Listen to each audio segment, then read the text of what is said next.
하나님, 왜 저는 이렇게 잘 안 풀릴까요? 도대체 어떻게 해야 하나요? 많은 크리스천들이 착각합니다. 하나님이 도우시면 내 앞에 장애물이 순식간에 사라질 것이라는 기대입니다. 여리고성이 무너지듯 나를 괴롭히던 문제들이 사라질 것이라고 생각합니다. 하지만 성경을 보면 하나님이 크게 쓰시는 사람에게는 아주 특별한 일들이 나타납니다. 이것은 당신의 인생이 뚫리지 않는 이유에 대한 가장 정확한 해답이 될 수도 있습니다. 하나님은 아무나 돕지 않으십니다. 하나님이 도우실 수 있는 준비가 된 사람에게 일하십니다. 하나님이 도우시는 사람에게 나타나는 세 가지 징조.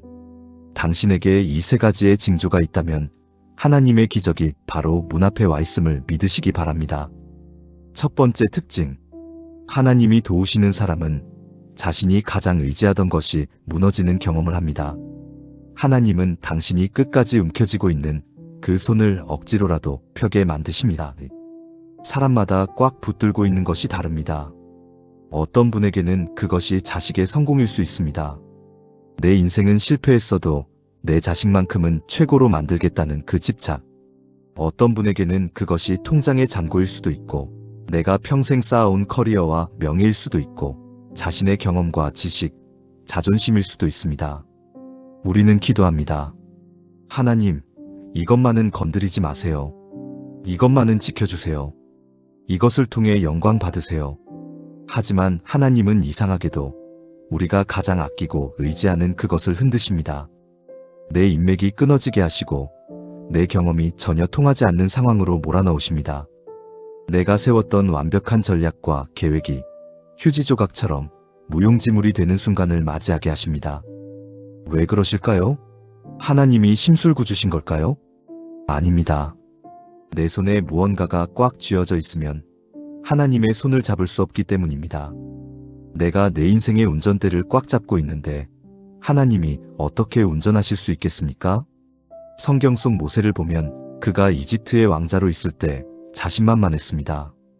내 힘으로, 내 권력으로, 내 주먹으로 내 민족을 구원하리라. 그때 하나님은 모세를 쓰지 않으셨습니다. 쓰실 수가 없었습니다. 그의 손에는 왕자의 칼이 쥐어져 있었기 때문입니다. 하나님은 그를 광야로 내보내십니다. 그리고 장장 40년 동안 그가 붙들고 있던 모든 것을 내려놓게 하십니다. 왕자의 신분, 젊은 날의 혈기, 뛰어난 언변, 자신감, 모든 것이 다 빠져나가고 늙고 초라한 양치기 노인이 되었을 때 그가 떨기나무 앞에서 나는 아무것도 할 수 없습니다. 라고 고백했을 때 비로소 하나님은 그에게 다가오셔서 신을 벗으라 라고 하셨습니다. 이것은 단순히 예의를 갖추라는 말이 아니라 네가 주인된 삶을 내려놓아라. 이제부터는 내가 한다. 이 선언이었습니다. 지금 당신이 자랑하던 것이 무너지고 있습니까? 내가 믿었던 사람들이 등을 돌리고 내 능력이 보잘것 없어지고 바닥을 치고 계십니까? 좌절하지 마십시오. 그것은 실패가 아닙니다. 하나님이 당신의 인생에 개입하시기 위해 당신의 손에 쥐어진 것을 내려놓게 하시는 은혜의 과정입니다. 하나님 아니면 안 됩니다 라는 고백이 터져나올 때 바로 그때가 기적의 시작입니다. 다음으로 두 번째 특징은 하나님이 도우시는 사람에게는 환경이 아니라 정체성이 먼저 변하는 기적이 일어납니다. 우리는 기도할 때 환경의 변화를 요구합니다. 하나님, 저 원수 같은 상사에게 복수해 주세요. 당장 빚을 갚게 해주세요. 꼭 합격되게 해주세요. 환경이 바뀌어야 내가 살 것 같고 상황이 좋아져야 하나님이 응답하셨다고 생각합니다. 하지만 성경을 자세히 보면 하나님이 일하시는 패턴은 우리의 기대와 다릅니다. 하나님이 개입하셔도 당장 환경은 하나도 변하지 않을 때가 많습니다. 여호수아를 보십시오. 가나안 땅을 정복해야 하는데 적들은 여전히 거인이고 성벽은 하늘에 닿을 듯 높았습니다. 철병거로 무장한 그들의 군사력은 조금도 약해지지 않았고 전력 차이는 절망적이었습니다. 그런데 하나님은 환경을 바꿔주시는 대신 여호수아에게 엉뚱한 말씀을 하십니다. 강하고 담대하라. 내가 너와 함께함이라. 환경은 그대로인데 하나님은 여호수아의 마음을 바꾸셨습니다. 두려움에 떨던 패배자의 정체성을 하나님이 함께하는 승리자의 정체성으로 바꾸어 버리십니다. 이것이 비밀입니다. 하나님의 도우심은 밖에서 안으로 오는 것이 아니라 안에서 밖으로 나가는 것입니다. 환경은 여전히 지옥 같고 문제는 산더미처럼 쌓여 있는데 이상하게 내 마음속에 알 수 없는 평안이 찾아옵니다. 이전 같으면 두려워서 벌벌 떨었을 상황인데 하나님이 나와 함께 하시니 능히 이기리라는 담대함이 생깁니다. 내가 누구인지, 내 뒤에 누가 계신지가 믿어지기 시작합니다. 문제의 크기보다 하나님의 크기가 더 크게 보이기 시작합니다. 이것이 정체성의 회복입니다. 혹시 지금 상황은 그대로인데 말씀을 들을 때마다 가슴이 뜨거워지십니까? 현실은 암담한데 기도할 때마다 내 안에 소망이 생기십니까? 그렇다면 안심하십시오. 하나님이 이미 일하고 계신 것입니다. 당신의 내면이 변했다면 머지않아 당신의 환경도 반드시 무릎 꿇게 될 것입니다. 다음으로 세 번째 특징, 하나님이 도우시는 사람은 이성적으로 이해되지 않는 순종의 한 걸음을 내딛습니다. 이것이 가장 어렵고도 중요한 단계입니다. 우리는 이해가 되어야 움직입니다. 계산이 맞아야 투자합니다. 길이 보여야 걸어갑니다. 하지만 하나님은 길이 보이지 않을 때 걸으라고 하십니다. 홍해는 갈라진 뒤에 건넌 것이 아닙니다. 뒤에는 이집트 군대가 쫓아오고 앞에는 시퍼런 바다로 가로막힌 진퇴양난의 상황에서 지팡이를 내밀라는 말도 안 되는 명령에 순종했을 때 갈라졌습니다. 요단강은 물이 마른 뒤에 건넌 것이 아닙니다. 넘실거리는 강물에 믿음으로 발을 담갔을 때 그때 물이 멈춰섰습니다. 하나님이 도우시는 사람들을 보면 공통적으로 바보 같은 짓을 합니다. 세상 사람들이 볼 때는 무모해 보입니다. 내 경험과 지식으로는 도저히 이해가 안 되는 일입니다. 그런데 기도하면 하나님이 자꾸 그 마음을 주십니다. 내가 하기 싫은 일, 내가 손해보는 일, 내가 자존심 상하는 일. 그 좁은 길로 가라는 부담감을 주십니다.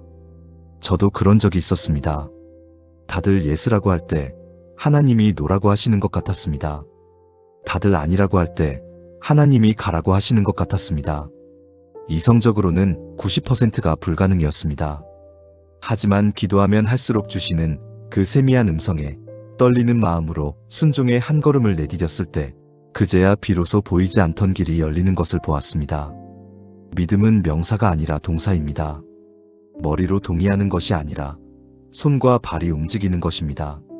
하나님은 당신의 순종을 기다리고 계십니다.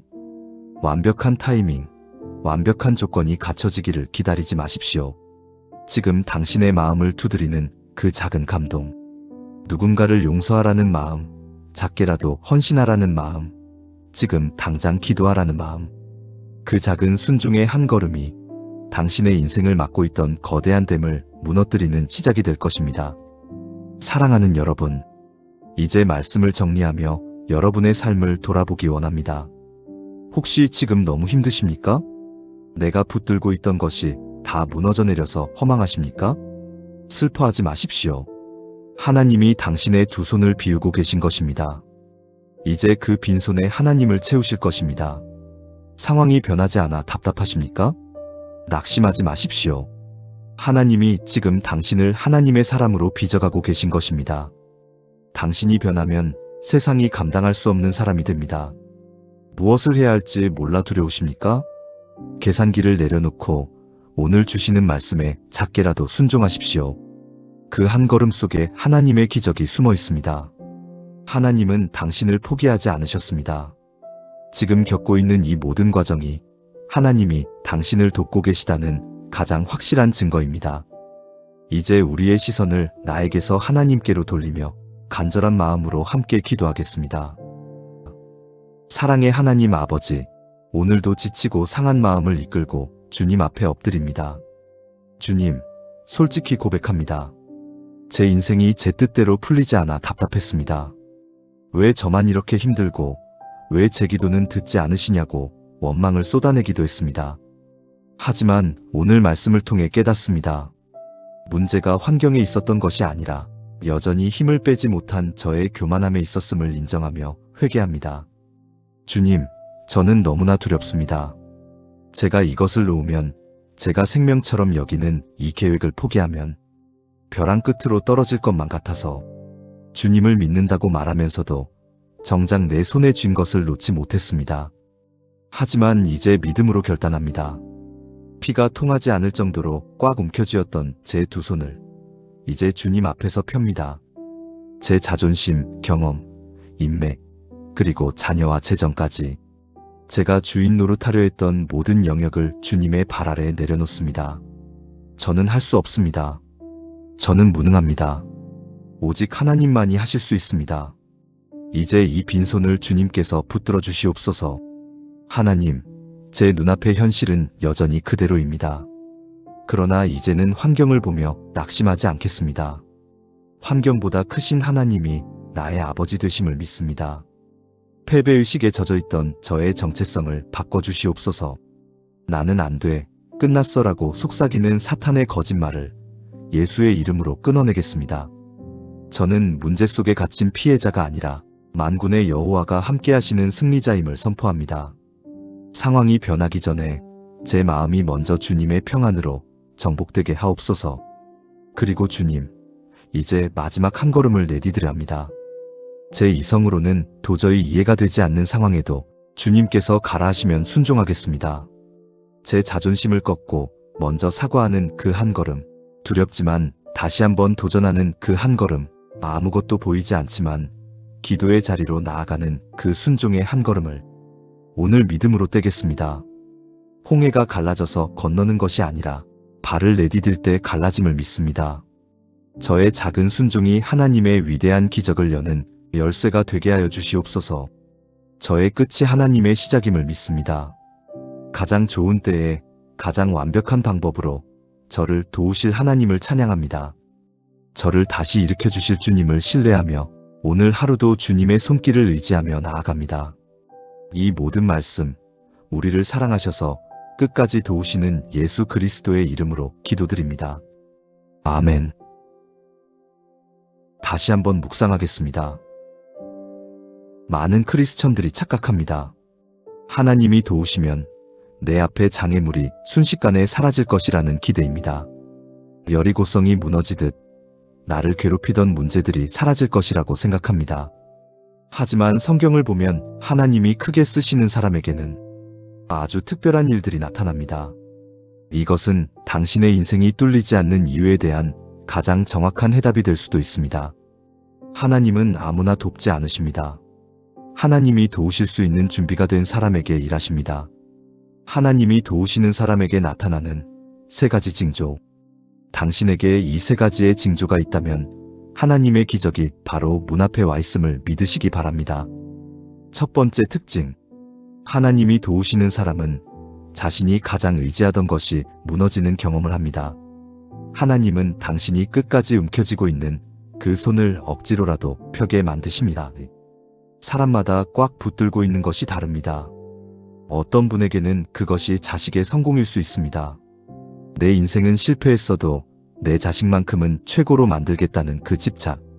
어떤 분에게는 그것이 통장의 잔고일 수도 있고 내가 평생 쌓아온 커리어와 명예일 수도 있고 자신의 경험과 지식, 자존심일 수도 있습니다. 우리는 기도합니다. 하나님, 이것만은 건드리지 마세요.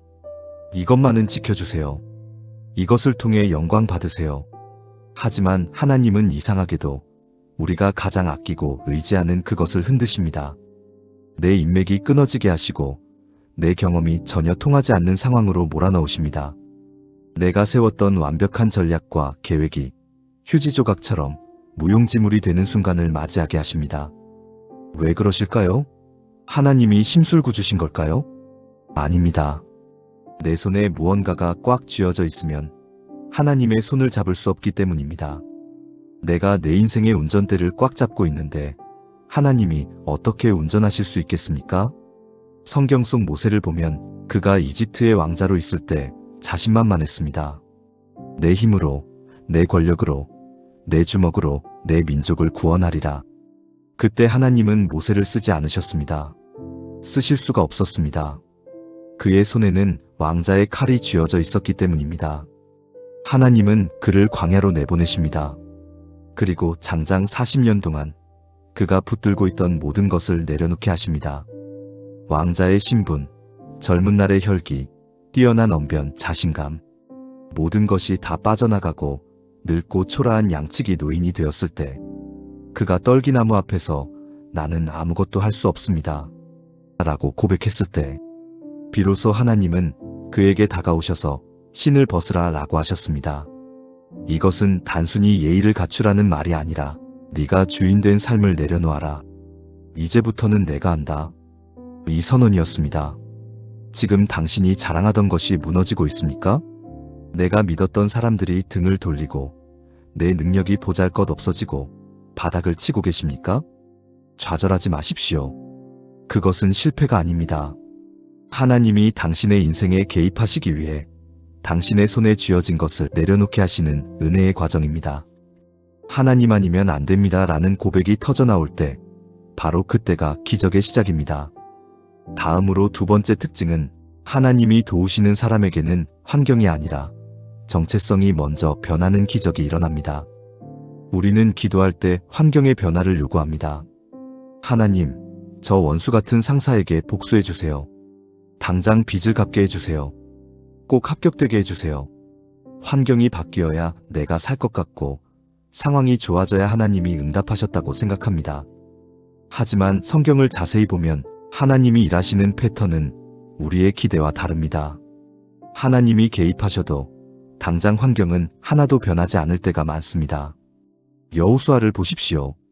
가나안 땅을 정복해야 하는데 적들은 여전히 거인이고 성벽은 하늘에 닿을 듯 높았습니다. 철병거로 무장한 그들의 군사력은 조금도 약해지지 않았고 전력 차이는 절망적이었습니다. 그런데 하나님은 환경을 바꿔주시는 대신 여호수아에게 엉뚱한 말씀을 하십니다. 강하고 담대하라. 내가 너와 함께함이라. 환경은 그대로인데 하나님은 여호수아의 마음을 바꾸셨습니다. 두려움에 떨던 패배자의 정체성을 하나님이 함께하는 승리자의 정체성으로 바꾸어 버리십니다. 이것이 비밀입니다. 하나님의 도우심은 밖에서 안으로 오는 것이 아니라 안에서 밖으로 나가는 것입니다. 환경은 여전히 지옥 같고 문제는 산더미처럼 쌓여 있는데 이상하게 내 마음속에 알 수 없는 평안이 찾아옵니다. 이전 같으면 두려워서 벌벌 떨었을 상황인데 하나님이 나와 함께 하시니 능히 이기리라는 담대함이 생깁니다. 내가 누구인지, 내 뒤에 누가 계신지가 믿어지기 시작합니다. 문제의 크기보다 하나님의 크기가 더 크게 보이기 시작합니다. 이것이 정체성의 회복입니다. 혹시 지금 상황은 그대로인데 말씀을 들을 때마다 가슴이 뜨거워지십니까? 현실은 암담한데 기도할 때마다 내 안에 소망이 생기십니까? 그렇다면 안심하십시오. 하나님이 이미 일하고 계신 것입니다. 당신의 내면이 변했다면 머지않아 당신의 환경도 반드시 무릎 꿇게 될 것입니다. 다음으로 세 번째 특징, 하나님이 도우시는 사람은 이성적으로 이해되지 않는 순종의 한 걸음을 내딛습니다. 이것이 가장 어렵고도 중요한 단계입니다. 우리는 이해가 되어야 움직입니다. 계산이 맞아야 투자합니다. 길이 보여야 걸어갑니다. 하지만 하나님은 길이 보이지 않을 때 걸으라고 하십니다. 홍해는 갈라진 뒤에 건넌 것이 아닙니다. 뒤에는 이집트 군대가 쫓아오고 앞에는 시퍼런 바다로 가로막힌 진퇴양난의 상황에서 지팡이를 내밀라는 말도 안 되는 명령에 순종했을 때 갈라졌습니다. 요단강은 물이 마른 뒤에 건넌 것이 아닙니다.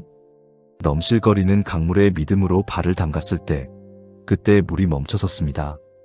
하나님이 도우시는 사람들을 보면 공통적으로 바보 같은 짓을 합니다. 세상 사람들이 볼 때는 무모해 보입니다. 내 경험과 지식으로는 도저히 이해가 안 되는 일입니다. 그런데 기도하면 하나님이 자꾸 그 마음을 주십니다.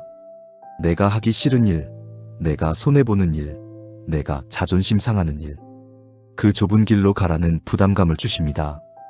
저도 그런 적이 있었습니다. 다들 예스라고 할 때 하나님이 노라고 하시는 것 같았습니다. 다들 아니라고 할 때 하나님이 가라고 하시는 것 같았습니다. 이성적으로는 90%가 불가능이었습니다. 하지만 기도하면 할수록 주시는 그 세미한 음성에 떨리는 마음으로 순종의 한 걸음을 내디뎠을 때 그제야 비로소 보이지 않던 길이 열리는 것을 보았습니다. 믿음은 명사가 아니라 동사입니다. 머리로 동의하는 것이 아니라 손과 발이 움직이는 것입니다. 하나님은 당신의 순종을 기다리고 계십니다. 완벽한 타이밍, 완벽한 조건이 갖춰지기를 기다리지 마십시오. 지금 당신의 마음을 두드리는 그 작은 감동, 누군가를 용서하라는 마음, 작게라도 헌신하라는 마음, 지금 당장 기도하라는 마음, 그 작은 순종의 한 걸음이 당신의 인생을 막고 있던 거대한 댐을 무너뜨리는 시작이 될 것입니다. 사랑하는 여러분, 이제 말씀을 정리하며 여러분의 삶을 돌아보기 원합니다. 혹시 지금 너무 힘드십니까? 내가 붙들고 있던 것이 다 무너져 내려서 허망하십니까? 슬퍼하지 마십시오. 하나님이 당신의 두 손을 비우고 계신 것입니다. 이제 그 빈손에 하나님을 채우실 것입니다. 상황이 변하지 않아 답답하십니까? 낙심하지 마십시오. 하나님이 지금 당신을 하나님의 사람으로 빚어가고 계신 것입니다. 당신이 변하면 세상이 감당할 수 없는 사람이 됩니다. 무엇을 해야 할지 몰라 두려우십니까? 계산기를 내려놓고 오늘 주시는 말씀에 작게라도 순종하십시오. 그 한 걸음 속에 하나님의 기적이 숨어 있습니다. 하나님은 당신을 포기하지 않으셨습니다. 지금 겪고 있는 이 모든 과정이 하나님이 당신을 돕고 계시다는 가장 확실한 증거입니다. 이제 우리의 시선을 나에게서 하나님께로 돌리며 간절한 마음으로 함께 기도하겠습니다. 사랑의 하나님 아버지, 오늘도 지치고 상한 마음을 이끌고 주님 앞에 엎드립니다. 주님, 솔직히 고백합니다. 제 인생이 제 뜻대로 풀리지 않아 답답했습니다. 왜 저만 이렇게 힘들고 왜 제 기도는 듣지 않으시냐고 원망을 쏟아내기도 했습니다. 하지만 오늘 말씀을 통해 깨닫습니다. 문제가 환경에 있었던 것이 아니라 여전히 힘을 빼지 못한 저의 교만함에 있었음을 인정하며 회개합니다. 주님, 저는 너무나 두렵습니다. 제가 이것을 놓으면, 제가 생명처럼 여기는 이 계획을 포기하면 벼랑 끝으로 떨어질 것만 같아서 주님을 믿는다고 말하면서도 정작 내 손에 쥔 것을 놓지 못했습니다. 하지만 이제 믿음으로 결단합니다. 피가 통하지 않을 정도로 꽉 움켜쥐었던 제 두 손을 이제 주님 앞에서 펴니다. 제 자존심, 경험, 인맥, 그리고 자녀와 재정까지 제가 주인 노릇하려 했던 모든 영역을 주님의 발 아래에 내려놓습니다. 저는 할 수 없습니다. 저는 무능합니다. 오직 하나님만이 하실 수 있습니다. 이제 이 빈손을 주님께서 붙들어 주시옵소서. 하나님, 제 눈앞의 현실은 여전히 그대로입니다. 그러나 이제는 환경을 보며 낙심하지 않겠습니다. 환경보다 크신 하나님이 나의 아버지 되심을 믿습니다. 패배의식에 젖어있던 저의 정체성을 바꿔주시옵소서. 나는 안 돼, 끝났어라고 속삭이는 사탄의 거짓말을 예수의 이름으로 끊어내겠습니다. 저는 문제 속에 갇힌 피해자가 아니라 만군의 여호와가 함께하시는 승리자임을 선포합니다. 상황이 변하기 전에 제 마음이 먼저 주님의 평안으로 정복되게 하옵소서. 그리고 주님, 이제 마지막 한 걸음을 내디디려 합니다. 제 이성으로는 도저히 이해가 되지 않는 상황에도 주님께서 가라 하시면 순종하겠습니다. 제 자존심을 꺾고 먼저 사과하는 그 한 걸음, 두렵지만 다시 한번 도전하는 그 한 걸음, 아무것도 보이지 않지만 기도의 자리로 나아가는 그 순종의 한 걸음을 오늘 믿음으로 떼겠습니다. 홍해가 갈라져서 건너는 것이 아니라 발을 내디딜 때 갈라짐을 믿습니다. 저의 작은 순종이 하나님의 위대한 기적을 여는 열쇠가 되게 하여 주시옵소서. 저의 끝이 하나님의 시작임을 믿습니다. 가장 좋은 때에 가장 완벽한 방법으로 저를 도우실 하나님을 찬양합니다. 저를 다시 일으켜 주실 주님을 신뢰하며 오늘 하루도 주님의 손길을 의지하며 나아갑니다. 이 모든 말씀, 우리를 사랑하셔서 끝까지 도우시는 예수 그리스도의 이름으로 기도드립니다. 아멘.